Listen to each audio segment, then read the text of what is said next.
Hello guys, welcome to our video podcast. So our host for today will be Sir Clyde of Lumad Cebuano, and also we have Sir Joseph of Sev TV. So watch this video.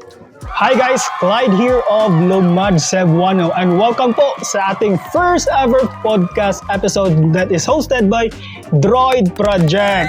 And yes, at makakasama natin ngayon ay isa sa mga hinahangaan sa hindi lang sa buong Pilipinas, pati na rin sa buong mundo. And isa po talagang karangalan na nakasama ko na siya dahil before sa TV at pinapanood ko lang siya sa YouTube, at ngayon nakakausap ko na. At isa sa mga hinahangaan sa industriya ng vlogging. So there's no other than Mr. Sev TV. So bro, welcome to Cebu, and maraming salamat na pumunta ka dito at napadaan ka dito, at it's really a great privilege na makausap ka namin. Alright, so we'll make this as formative and let's make this inspirational, kasi hindi basta-basta yung nakamit ni Sir Sev. Nakuha niya na yung 1 million followers sa Facebook and 1 million followers sa YouTube. So bago lang yun, sir, no? Yeah.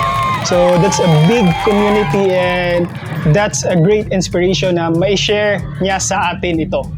So excited with these questions kasi I'm sure it will give us great inspiration. This is a very good opening question, no?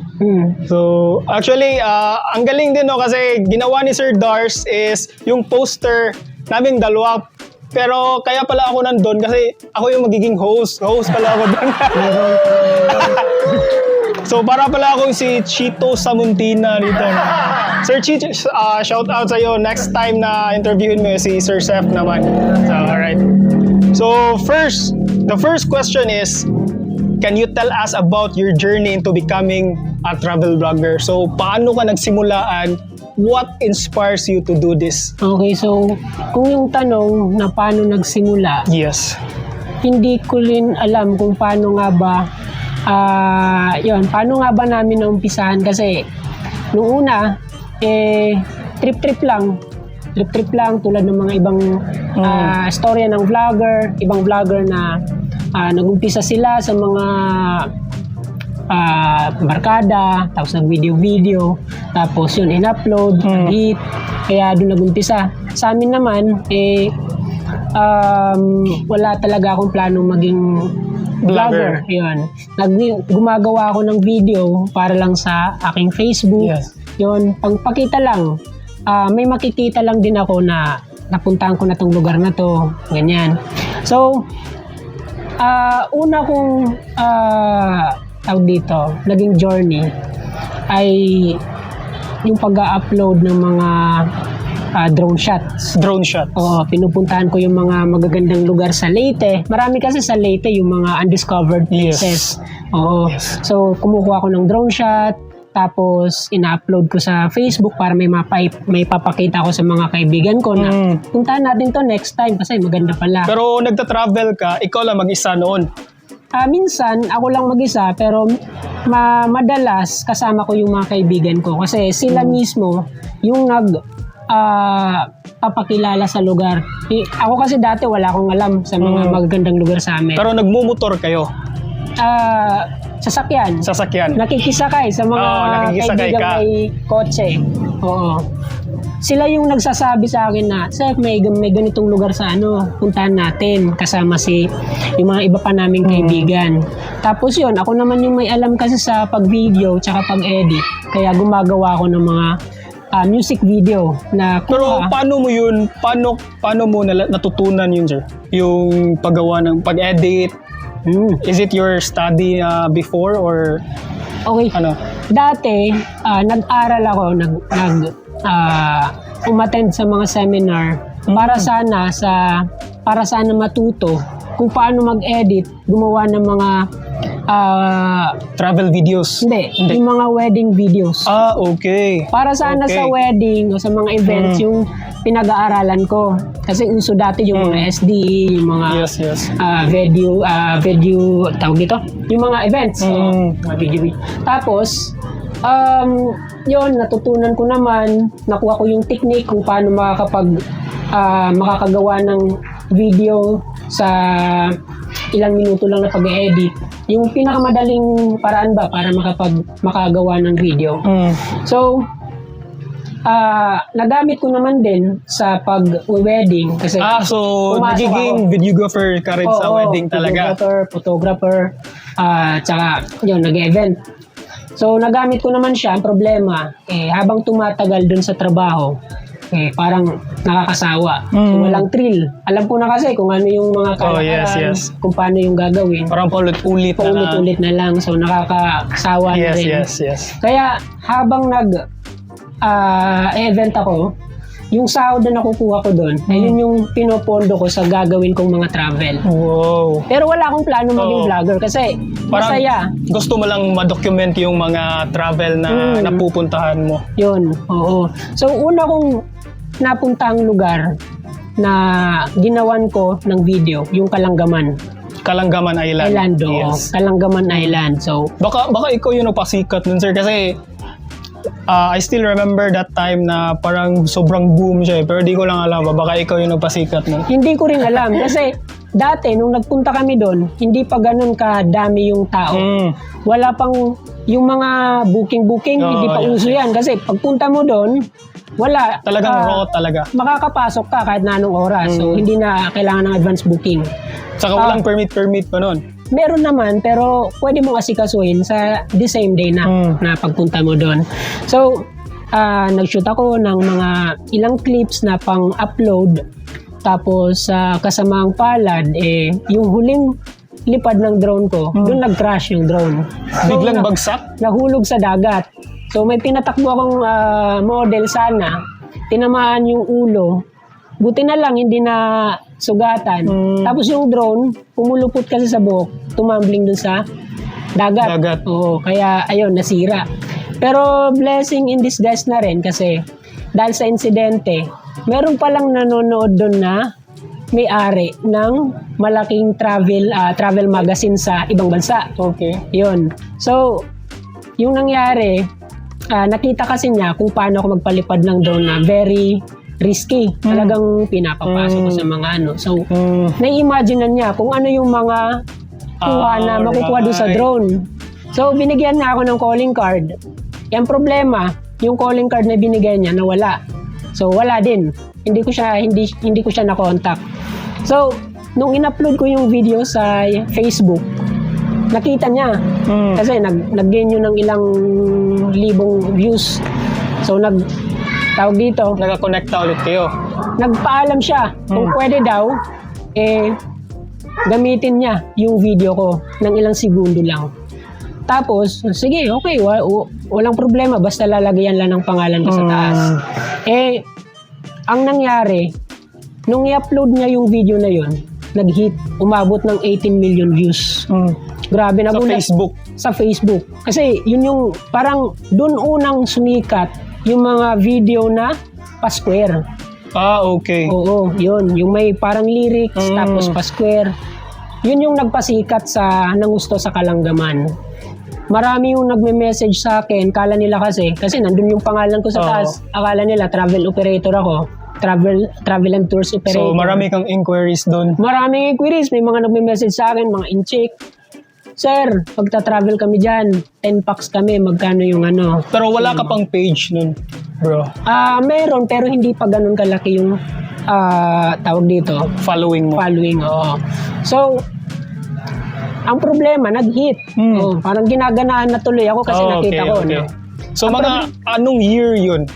Mga 2017 yata yun or 2016. So, doon nag-start ang isang SEF TV.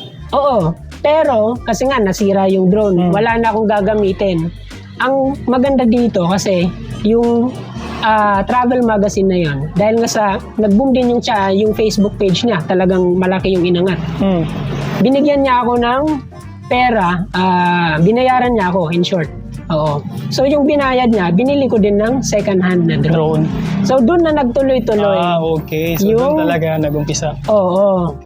Parang So, blessing in disguise pala yung nabagsak yung drone. Oo.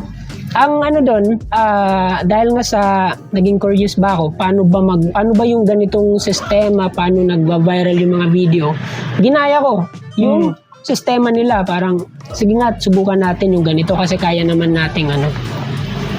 Yung style kasi nila, medyo malalim na English, kaya yung iba, lalo na yung hindi pa gaanong gamay sa English, nahihirapang intindihin yung video.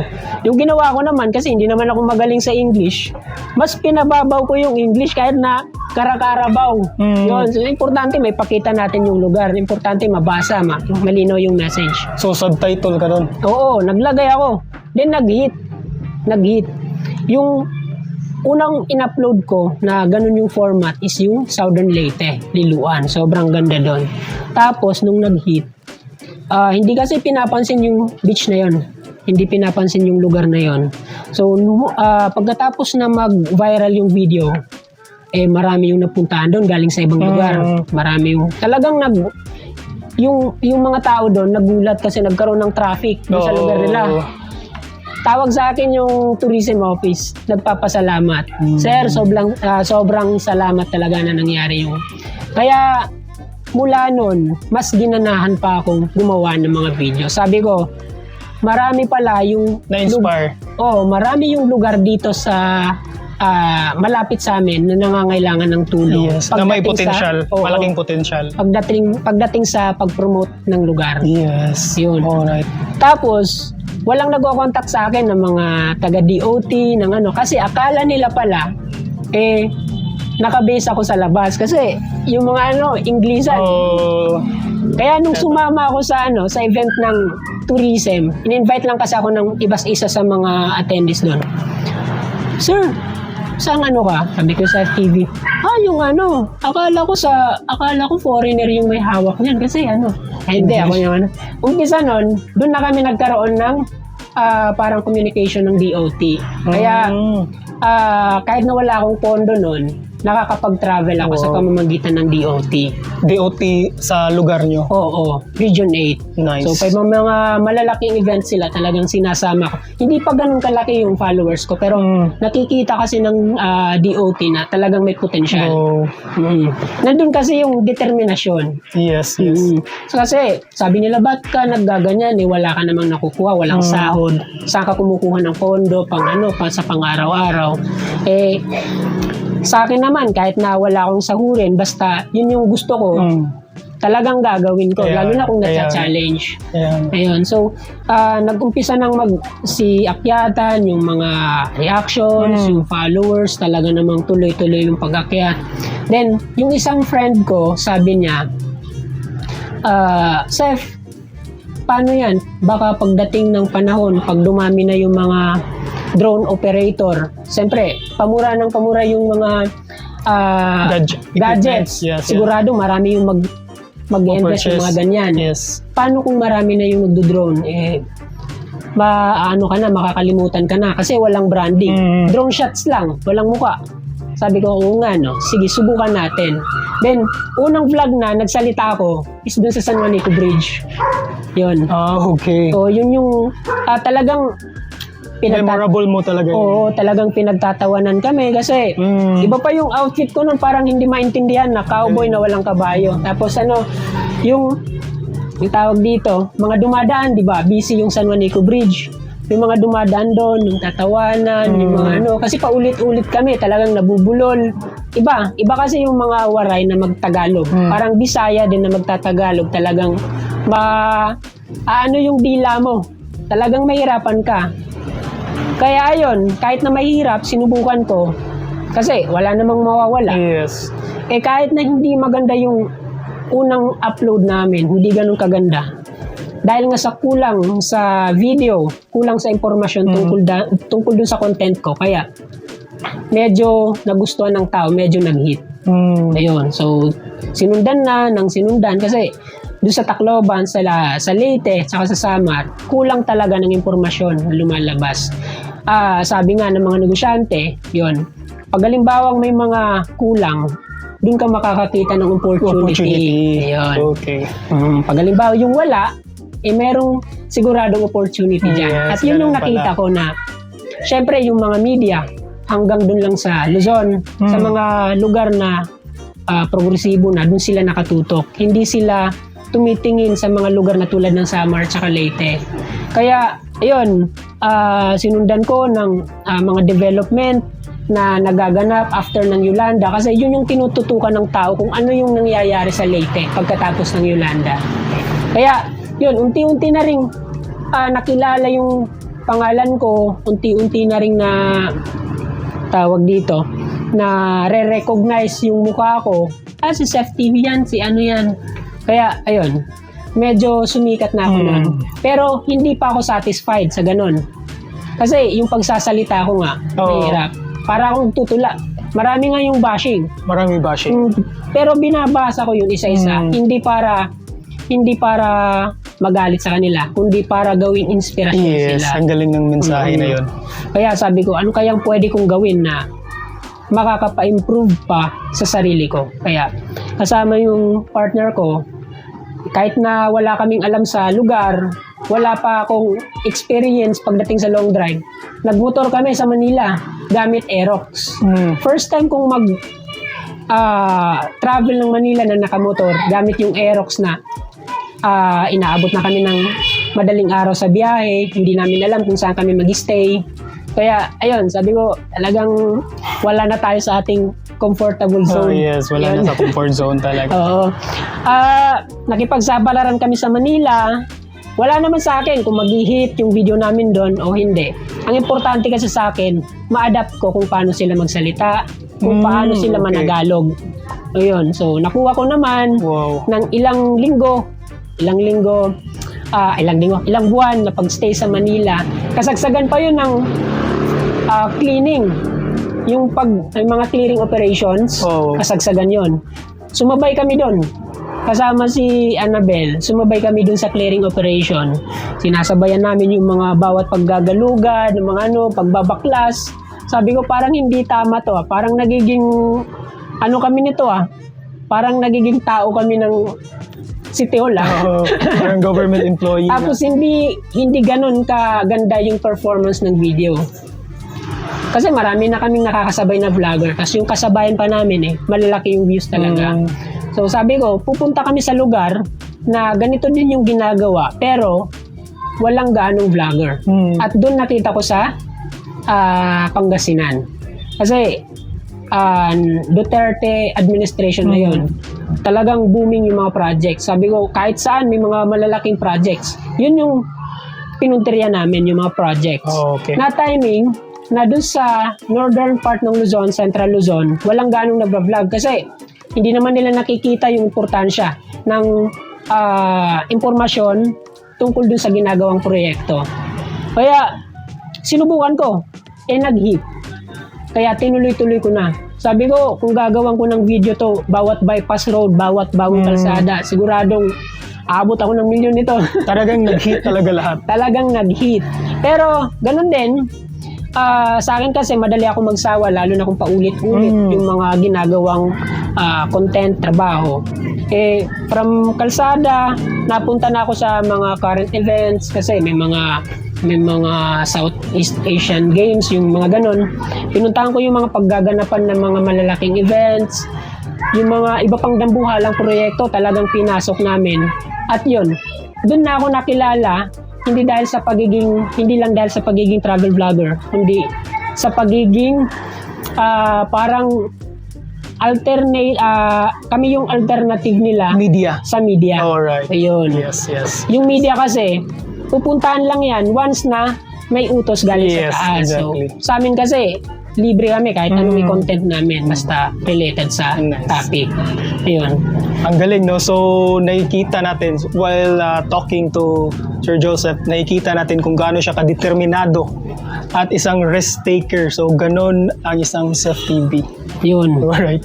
So, ganon din kami nag-start Parang nare-relate ko sa'yo yung yung iba na hindi pa marunong kumausap sa harap ng camera, tapos binabash ka. Parang nare-relate ko yan noon eh. Pero pag determinado ka lang, tapos gusto mo yung ginagawa mo, there's a level of improvement talaga eh. Yun. Di ba? So, ganun lang siya. Ito din, kahit na pag Bisaya ka, pag Waray ka, kahit na gaano ka kagaling magtagalog, kung Bisaya din yung kausap mo, siguradong mabubulol ka. Yun yung napansin ko. Halimbawa, ikaw Bisaya ka, tapos Tagalog ako. Magsalita ako ng Tagalog ulit, wala na. Mabubulol na. Bulol na. Iba na, no? Kaya nga nung napunta ako dito dati, nung nagkasama kami nila Sir Dars sa Bantayan, medyo okay naman yung pananagalo ko nung una. Pero nung habang tumatagal, kasi sila yung nakakausap ko parati, mga Bisaya, nababaluktot na yung dila ko. Tumitigas na yung mga yung mga o, nagiging una. Pero grabe yun guys kasi para ma-adapt ni Sir Joseph yung salita ng Tagalog, pumunta talaga sila ng Manila para ma-influensya. Ang galing, no? Grabe yung determination niya. Anyway, let's move to the next question. What are some of the most memorable and unique travel experience na na-encounter mo so far sa iyong vlogging career up until now? Yung pinaka-unforgettable talaga ay yung galing kami sa Gada. Pagkatapos ko pa lang nun mag 100,000 subscribers sa YouTube. Sa Facebook, malaki ka na nun. Nakalimutan ko kung ilang followers na. Pero pag galing namin ng Sagada, pabalik na kami ng Manila. Gabi na kasi. Dahil nga sa hindi... Yes, hindi talaga maganda yung road. Oo, hindi maganda yung kalsada, kulang sa mga safety... Yes. Tawag dito, yung mga safety markings ba? Saka puro landslide talaga doon. Oo. Doon ko naranasan yung pinakamalalang aksidente na nangyari sa akin. Solo ka nun? Hindi, dalawa kami ng kasama ko. Motor kayo? Oo. Motor. So, kala ko nga hindi na ako mabubuhay nun kasi sabi nga nung kaibigan ko, nakasama ko na bumuhat sa akin, wala na sa safe. Gulay na kasi nakaganon na ako sa barikada. Ito yung barrier. Nakaganon na yung katawan ko. So, kala niya talaga bali-bali na yung... gabi yun gabi? Oo, gabi. Tapos yung... Yun yung NMAX yung dala mo? Hindi, Aerox. Oo, yun yung takbuhan namin na umaabot na kami ng 110, 120. Oo, kasi nag-overtake na kami. Gabi na kasi. Gusto nang makauwi. Kaya ayun, hindi talaga niya in-expect na mabubuhay pa ako noon. Kasi, maging yung yung doktor sa ospital, shoutout sa mga taga-Tarlac. Pero buti may rescue agad, no? Hindi, paano? Walang nag-rescue kasi tawag dito, madilim nga tapos walang gaanong doon. So, paano ka nadala sa ospital? Nakalimutan, parang nawalan na ako ng malay. Hindi ko na maalala masyado. Pero, nung nandun na kami sa ospital, hindi makapaniwala yung mga doktor, yung mga nurses doon na wala akong bali. Kaya in-x-ray ako ng nakadalawang beses yata yun o 3 beses. Kasi ayaw nilang maniwala na walang bali. Ayun. So, buti na lang, bugbog lang yung inabot. At pagkatapos ng 2 linggo hanggang 3 linggo, balik sa pagmumotor na naman. Kaya nagulat sila doon. So, walang takot? Wala bang takot after noon? Or is there a regret na nagpatakbo kayo? Sobrang bilis niyo nagpatakbo? Wala. Wala. Kasi, doon mo marirealize sa mga ganyang pangyayari kung saan ka pwedeng mag-adjust para mas maging safe ka pa. Kaya mula nun, mas naging maingat na ako, mas tawag dito. Basta yun, may mga nare-realize na ako kung saan ako pwedeng mag-improve. Oo, yun. Ang galing, no? So, disgrasya pala yung pinaka-unforgettable na memory mo. Yung yung na-disgrasya naman ako gamit yung NMAX. Ito yung rason bakit nabali yung kamay ko. So, sabi naman yan? Doon lang sa amin. Sabi ng doktor, sir, operahan ka na bukas. Kailangan talagang operahan yung kamay mo kasi wala. Hindi na yan na tapos, sabi ko, wag. Nagtanong muna ako, kailan ba ako makakapagmotor ulit? Yun yung tanong ko. Kailan ba ako sabi ng doktor, mga 1 year pa or more. Depende sa recovery. Sabi ko, wag na lang, hindi na lang ako magpapa-opera. Tapos, yun, hinayaan ko na lang, parang self-healing na lang. Mga 3 weeks, medyo masakit pa, sinusubukan ko na magmotor. Ninenervyos na nga yung partner, mamotor ka na naman. So, hindi talaga na naig yung takot? Walang takot. Wala talagang takot or... Kasi yung isip ko, yung iniisip ko noon is dapat makapag-vlog ako. Hindi ko iniisip na baka ano pang mangyari sa akin. Yung iniisip ko talaga, dapat makapag-vlog ako. So, yung positive side talaga? Oo. Pag kasi, napansin ko sa mga successful ngayon, karamihan sa kanila, mga risk taker talaga. Oo. Yes. Kasi paano ka naman magiging successful kung hindi mo susubukan yung isang bagay? Exactly. So, let's move for our next question. Ito, interesting to. Paano mo pinaplano yung mga itinerary mo sa paglalakbay? At paano mo ito pinipili? Or saan ka kumukuha ng ideya sa mga lugar na pupuntahan mo at i-vlog mo? Itinerary, wala kaming ganun. Wala kaming sinusundan na schedule, wala kaming sinusundan na lugar, plano. Yung sa akin lang, halimbawa, kung saan yung maganda yung panahon, doon kami pumupunta. Kasi magplaplano ako. Plano kami papuntang Ilocos Norte, Luzon, tapos maulan pala doon sa panahon na pupunta na kami. Sira yung plano. Wala. Standby ka, antayin mo hanggang umupa yung masamang panahon. Yun. Kung saan yung maganda yung panahon, pupuntahan namin yun nang wala pang plano. Pagpunta namin sa lugar, doon na ako maghahanap ng content. So, paano mo naman hahanapan ng content ang isang lugar? Na pagpunta mo lang doon ka lang maghahanap ng ideya kung ano yung mga lugar na pupuntahan. Doon kami nagtatanong-tanong sa mga tao. Ang galing. Sir, ma'am, ano po ba yung mga hindi pa napupuntang lugar dito? Sabi ng mga tinatanong namin, sir, may ganito, ganyan, pero delikado doon, nakakatakot. Marami yung ahas. Yun ang gusto ni Seth TV. Yun. Sabi ko, puntahan natin yan bukas. Pero grabe, very interesting, no? Pero sometimes kasi, if you go to other places and you want to travel without any plans, sometimes nandun yung surprise eh. Nandun yung feeling na wow. Nandun yung wow factor, yung wala kang expectation, di ba? Kaka-relate ako dyan eh. Sometimes maganda din yung ganyan. Sa pagiging travel vlogger kasi, bonus na lang yung sahod. Yung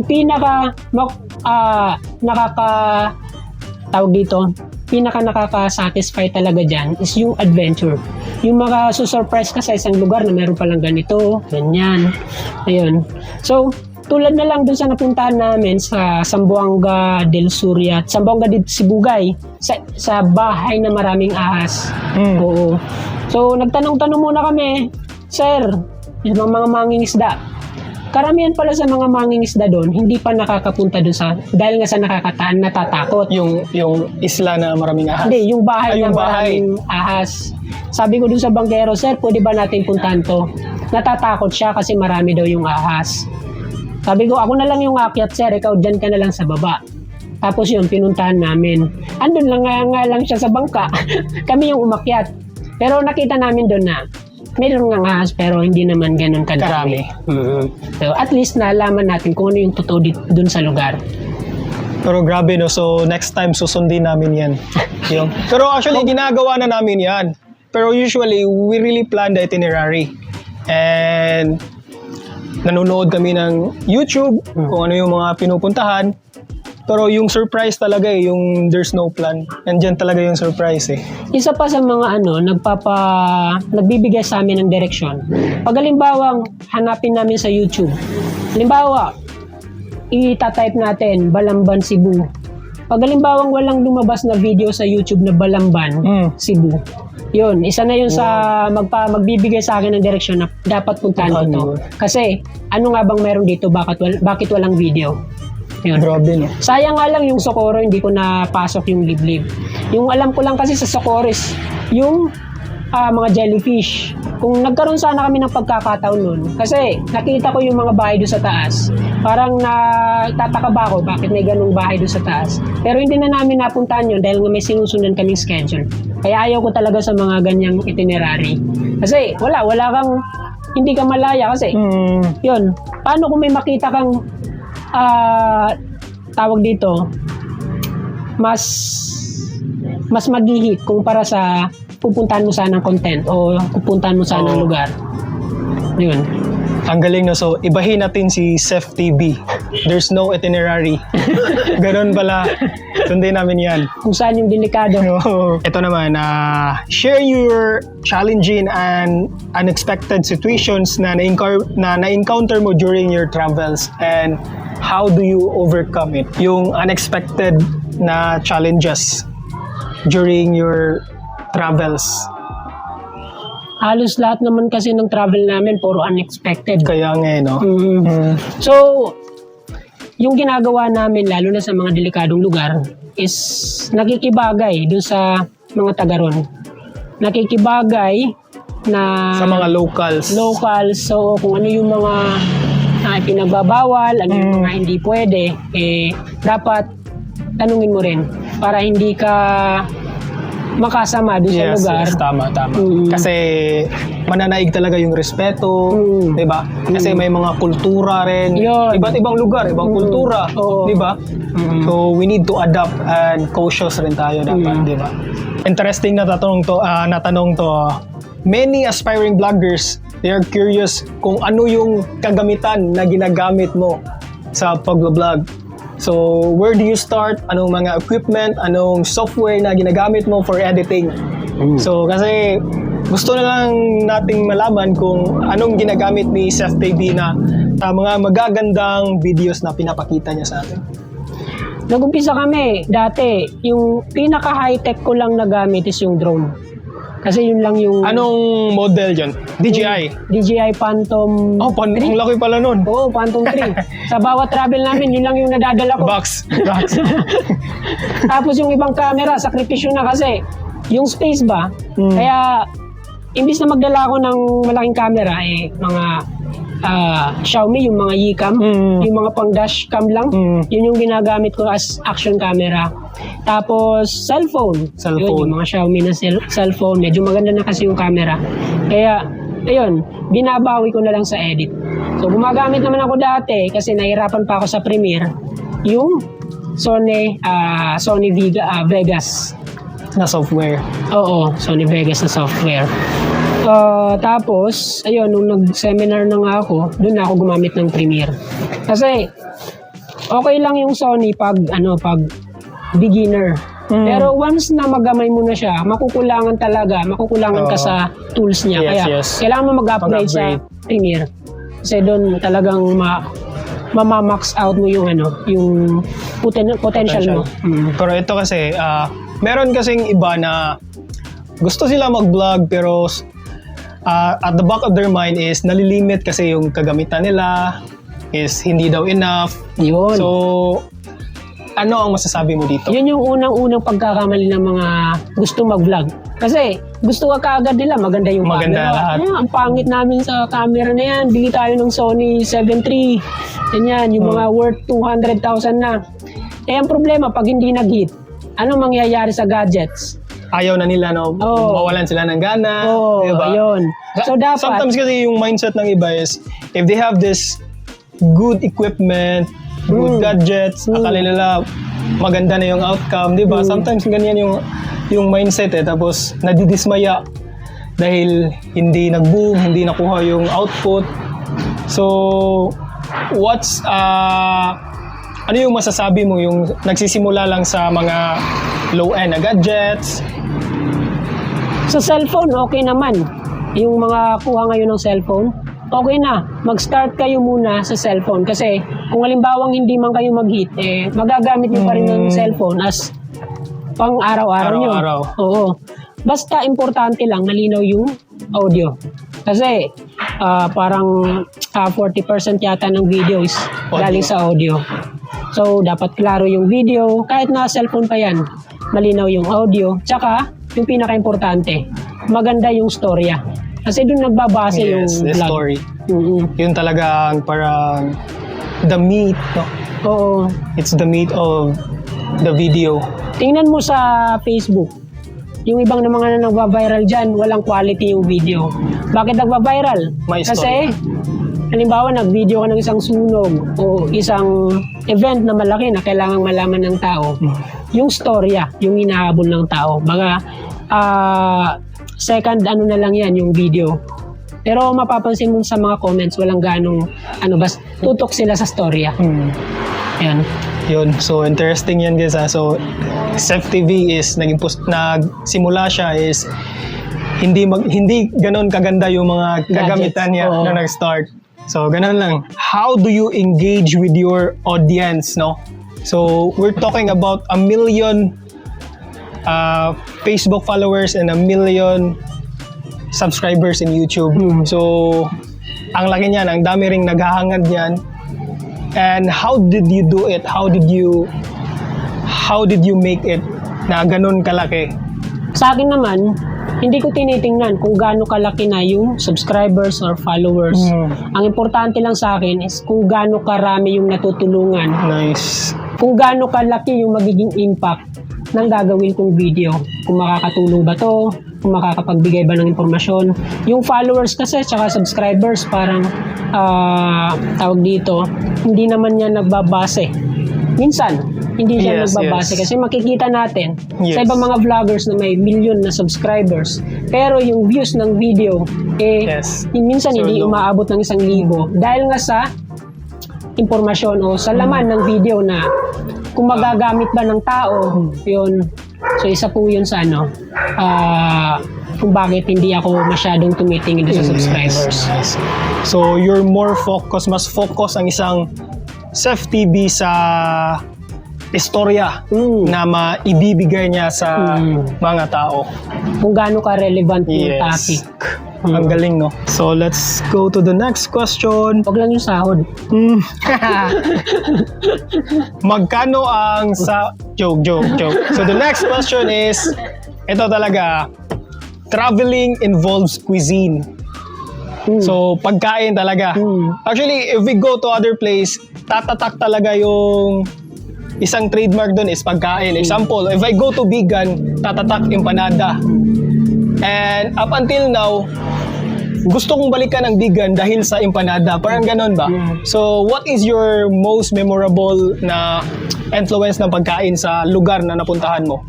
Or ano yung talagang nanatili sa iyong panglasa na dapat rin matikman ng mga tao? Sa panlasa? Hindi kasi ako ganun ka tawag dito pagdating sa pagkain. Yes. Kasi kita nyo naman sa hindi mukbang series. Hindi bagay sa pagkain. Ayun, hindi ako paniniwalaan sa mga pagkain kasi nga. So hindi pala tama tong question na to, Hirdar. Dapat okay pero naman. ano yung parang natikman mo na significant sa isang lugar na trademark talaga nila na ang pagkain na ito? Marami kaming nagustuhan mga delicacy, mga pagkain na dun lang sa lugar na yung matitikman. Pero yung tinitingnan namin o yung tawag dito, yung binabalik-balikan na talaga namin is yung mga yung napapansin talaga namin is yung may mga lugar na may masarap talagang magluto. Hindi kami sa mga delicacies, dun talaga kami sa pagluluto. Kasi may mga lugar na ang sarap ng pagkaka-decorate, maganda yung preparation, maganda yung may mga pangalan pa yung chef, pero nung tinikman namin, mas masarap pa sa Pero may lugar talaga na kahit paksiw lang yan, adobo, talagang the best. Extra rice ka. Anong lugar yan? Siyempre, Calbayog. Oo. Pag nagdadaan kami ng Calbayog, talagang humihinto kami para kumain. Yung sa mga karinderya? Kahit na karinderya yan o restaurant, talagang maintain nila yung kanilang pagkakaluto. Yun. So marami na kaming napunta ang mga kilalang restaurant, pero kung papipiliin man ako, karinderya o restaurant, syempre, karinderya na ako kasi Doon talaga yung native na lasa. yun, titikman mo native, talaga, no? oo, sulit, tsaka mabubusog ka. Syempre, kakain ka para mabusog ka. Kaya doon na ako sa mabubusog talaga ako. Alright, let's go to the next question. Learn na lang natin yung kalbayog, i-eat na lang natin. Bakit? Baka hindi na kami pakainin sa dito. Si Sir Clyde, pupunta ng Albay, dadaan lang yun. Yes. Ito, it's a big factor to sustainability and responsible travel is a very important topic today kasi global warming. Then when we travel, 'di ba, lalabas tayo ng mga basura. So what is your practice or how do you incorporate it in your travels? How do you support sustainable tourism? Ayun. So yung mga ganyang advocacy ba yan? Oh. Yes. Yung mga ganyang advocacy kasi hindi lang natatapos o hindi lang umiikot yung aming tawag dito. Hindi lang kami nagpo-focus sa yung sustainable tourism. Yung parang helping the environment while traveling, supporting ecotourism. Ayun. So, meron kami mga ginagawang ganyan pero hindi lang dyan umiikot o nagpo-focus yung aming ginagawa. So, meron din kaming ginagawa na tulad na lamang ng pagtingin o pag-iisip kung ano yung magiging impact ng i-upload naming video. Yes. Yun kasi yung pinaka dapat tingnan ng travel vlogger. Halimbawa na lang, may mga lugar na hindi pwedeng dumagsa yung tao kasi limitado yung tag space, masasakripisyo yung ilang mga... Halimbawa na lang yung ibang napuntahan namin na maganda yung lugar. In-upload ng isang travel vlogger, nag-hit. Wala pang gaanong sistema, hindi ready sa dagsa ng tao. Kaya, ayun, ang nangyari, dahil nga sa dami ng tao, nasira yung lugar.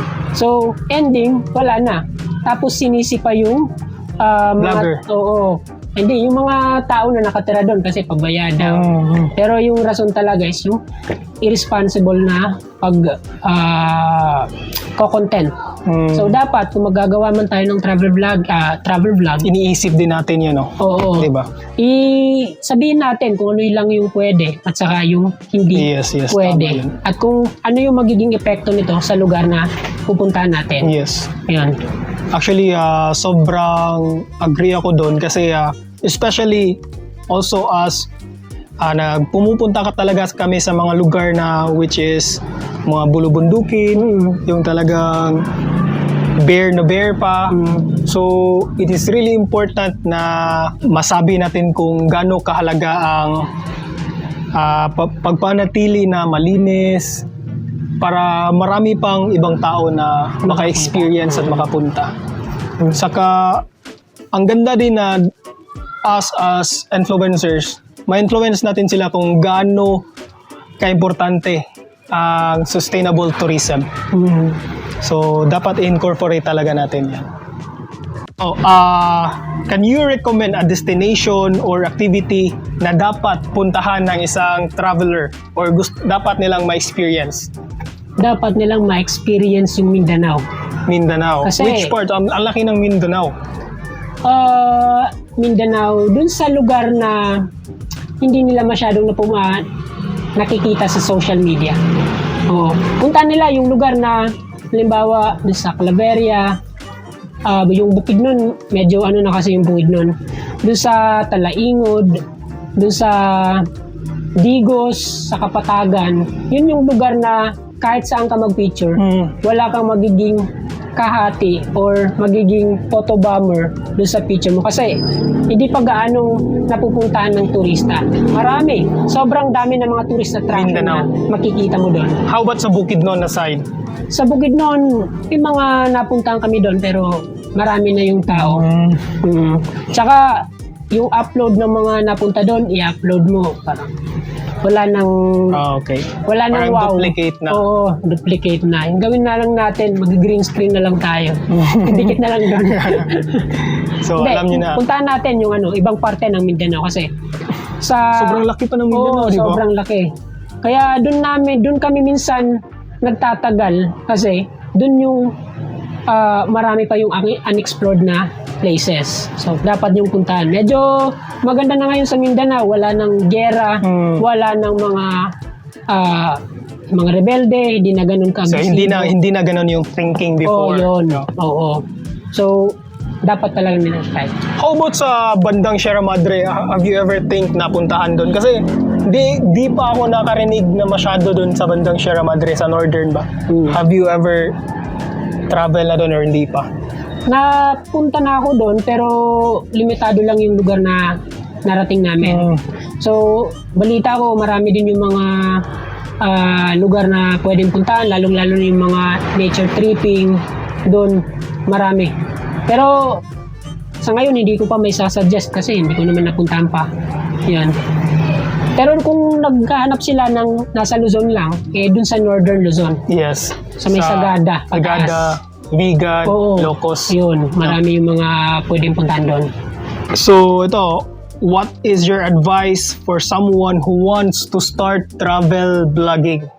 Advice. Yes. Advice ko lang na huwag niyong isipin muna yung sahod. Huwag niyong isipin na kung ano yung makukuha niyong kapalit sa ginagawa niyo. Yung gawin niyo lang, kung gusto niyo, gawin niyo. Huwag niyong intindihin yung mga sakripisyo kasi andyan naman yan parate kahit na anong gawin mo. Yes. Talagang may sakripisyo, talagang may mga pagdadaan ng challenges. Pero pag gusto mo talaga yung ginagawa mo, wala naman yan. Hindi mo na yan may isip. Tulad na sa amin ngayon, sumasahod, may mga nakukuha ng ano. Pero hindi ko pa yon masyadong, kasi ayaw kong maging komportable ba. Gusto kong parati akong na-challenge. Kaya, ayan. Ayan. Ang galing no kasi yung iba kasi gusto nilang mag-vlog kasi gusto nila, akala nila kikita agad Ayun, sila. oo. Tapos di pala nila nakamit yun. So magfi-fail na. So ayaw na nila. So marirelate ko rin yan sa amin kasi parang same rin tayo eh. Ganun din tayo nagsimula, di ba? So much better talaga na focus ka yung ano yung ikikwento mo sa madla. Actually, money follows, sponsors follows naman, di ba? Parang ganun lang. So, let's focus on making quality contents. Kumbaga. Sa pagiging travel vlogger, dapat isipin natin yung tawag dito, yung mahirap na part. Kasi yung nakikita lang natin sa video, yung mga nag-flex ng sweldo, exactly. yung mga nakakabili ng property. Pero hindi nila alam kung ano yung pinagdaanan ng tao bago makuha yan. Yung ilang gabing walang tulog, halos magdamag sa travel, tapos yung mga delikadong lugar na napupuntahan, minsan pumakyat ng bundok, napipilayan, mga aksidente, yan yung That's behind the story. yun. So, yun ang di alam ng tao. Oo. Yun yung di alam na mga gustong pumasok sa travel vlog. Kaya, once na na-experience na nila yan, kasi hindi nga nila ina-expect, sumusuko na sila. Yes. Yan. Do you have upcoming travel plans that your audience would expect? Pero I think as you say naman wala naman talaga kayong plano. Pero maybe what are the upcoming uploads that your audience will expect? Plano namin puntahan yung mga huling isla na nasa southern part ng Philippines. Yung Tawi-tawi. Sulu, Basilan, Tawi-Tawi, at yung pinaka-border mismo ng Malaysia tsaka Philippines. So, may mga plano na akong puntahang lugar doon. Timing na lang talaga yung inaantay ko. Tsaka dito naman sa west, yung Palawan, at tsaka yung last island ng Palawan, which is border din ng Malaysia. Yun. Sa north, yung pinaka-border naman ng Taiwan, tsaka Pilipinas. So, yung Batanes. Ako, meron pa eh. Meron pa, di ba? Oo. Isla. So yung naiisip ko talaga is yung hindi Grabe, no? normal na mga pinupuntahan ng tao. So, mas kailangan mas maging extreme pa yung puntahan namin. Mas maging malayo pa yung dapat naming mapuntahan. Then, once na maikot na namin yung ilang parts ng Pilipinas, doon na kami pupunta naman sa ibang bansa. Sabi ko nga doon sa partner ko, subukan kaya nating mag-India. Kaso pumutok naman yung virus doon. Kaya cancel na muna. sabi ko din sa kanya, try kaya nating pumunta ng China. Bilangin natin kung ilan yung inchik doon. Pero paano mag-travel lagi ko kasing napapanood na kayo lang talaga ang dalawa usually. Pero I'm sure maraming gustong sasama sa inyo. Pero do you really prefer na kayo lang at bakit? Yun, magandang tanong yan. Yes. Kasi marami yung mga nag-o-offer ng free, Sef, baka kailangan mo ng taga-basahe, kailangan mo ng taga-bitbit ng bag. Kahit mga libreng travel lang yung ano mo sa amin. Wala akong tawag dito. Wala akong sinasama na gano'n. Kasi mas prefer ko na kami lang dalawa. Mas maganda mag-travel kung kaunti lang kayo. Kasi once pupunta ka sa isang lugar, mas nakakatipid ka sa hotel, mas local ka tingnan. Hindi yung, kung grupo kasi kayo, pagtitinginan kayo ng mga tao doon, kung halimbawa may mga masamang balak, pagplaplanuhan kayo kasi alam nilang dayo kayo.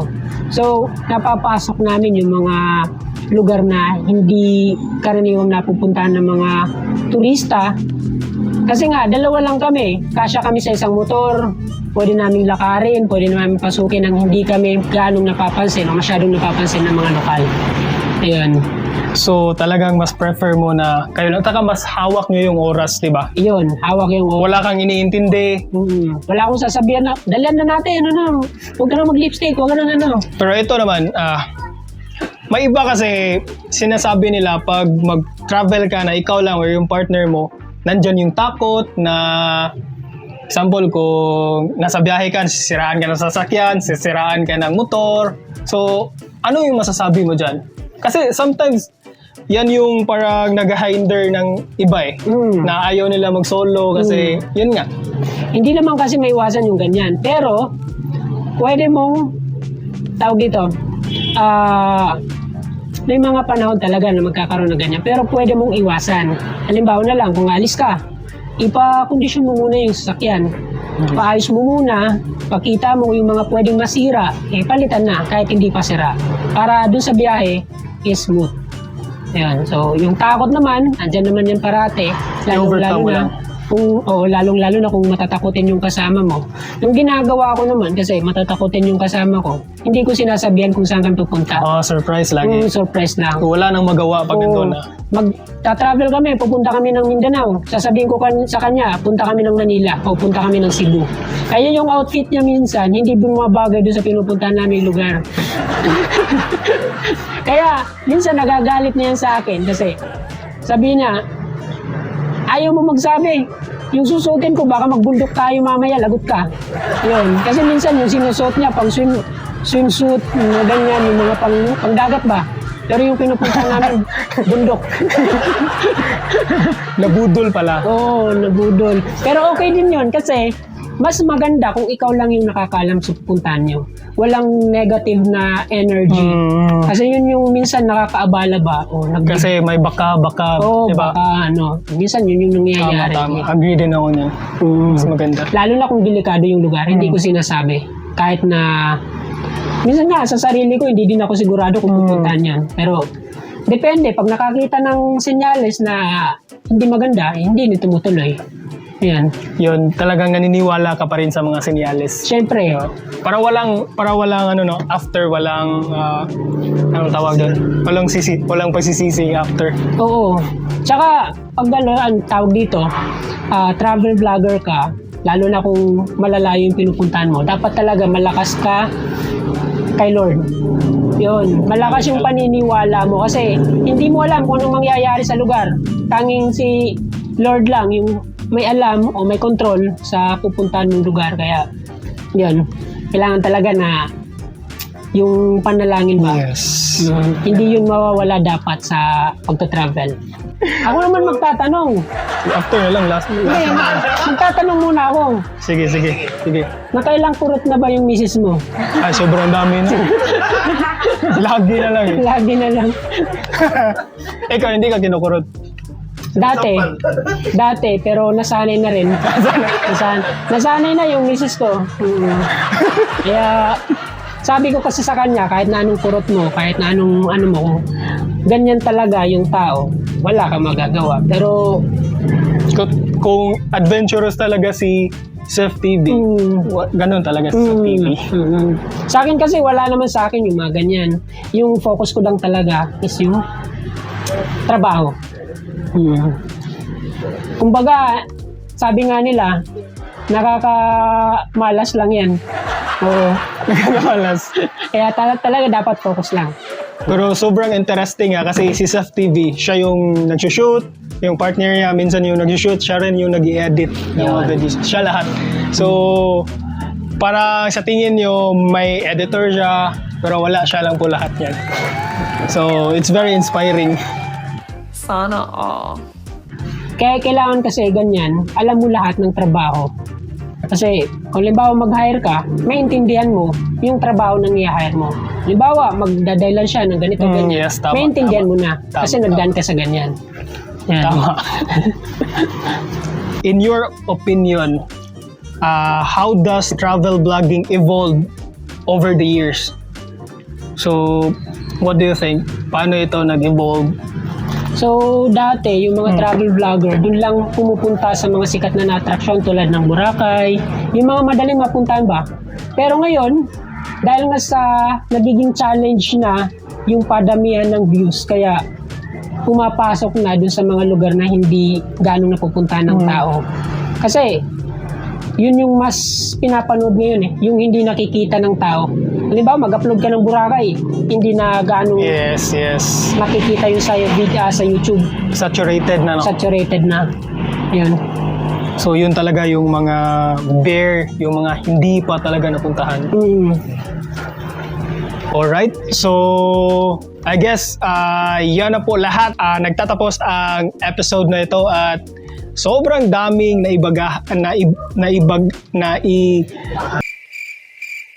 bahagi. Nabulong ka na. Nabulol na ako eh. Grabe. Naibagahin na.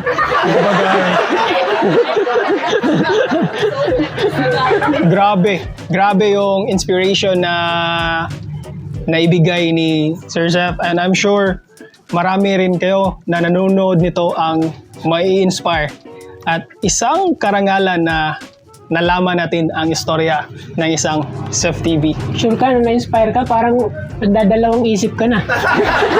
Na-inspire ako kasi sobrang risk taker saka humble talaga ang isang Seth TV. Pero nananaig talaga ang determinasyon at risk taker ng isang Seth TV. Alright? Ayan. May ibibigay ako sa iyo kasi sa tingin ko ito ang bagay na jersey para sa iyo. So actually this is our jersey. This is ang tatak talaga nito is Adventure Never Ends. And para sa isang Seth TV, I know na bagay ang tagline na ito. Adventure Never Ends. Lumat si Bono. Actually, jersey namin to. At gawa ni Droid. So, I hope makikita ko to soon sa mga biyahe mo. So, I just see na talagang bagay Adventure Never Ends for Seth TV. Pero sa tingin ko, kulang pa yung nakasulat dito. Ano? Kasi dapat nakasulat dito, isumbong mo kay Lumad Simbuan. Ay, matay. Podcast by Droid Project. O, diba? Thank you. Alright, so maraming salamat din kay Sir Dors, the owner of Droid Project, for making this podcast possible. Ayan, so marami yung mga nagre-request sa amin sa ganitong setup ba, yung mga podcast. Pero Ngayon lang. ito lang yung first na podcast na pinaunlakan ko. Medyo mailap kasi kami, hindi dahil sa hindi kami namamansin or hindi namin type yung mga nag-interview, kundi conflict ng conflict sa schedule. Yes, schedule. Minsan kasi nasa Luzon kami, tapos yung nag-interview nasa Mindanao. Yun yung problema. Nataon lang na dumaan kami dito sa Druid Project, tapos may ganitong setup dito. Yan. Yes. Sakto. Actually, hindi talaga, sinabi lang talaga ni Sir Darcy, parang 2 days before. First time ko rin to. Actually, pero hindi ako makasabi ng hindi pag si Sir Darcy kasi. Nakukuha na kasi ni Sir Dars yung namin, yung style namin na biglaan parating. Yan malapit. Adventure. Oo. So, hanggang dito na lang. Thank you. Thank you, Sir Davey. Thank you. So, thank you guys for watching. So, again, let's give a big thanks to Sir Joseph of Seth TV and our host for today's video podcast, Sir Clyde of Lumad Cebuano. We'll be having more videos soon, so follow us on our page and channel. So, see you soon. Thank you. Zoom!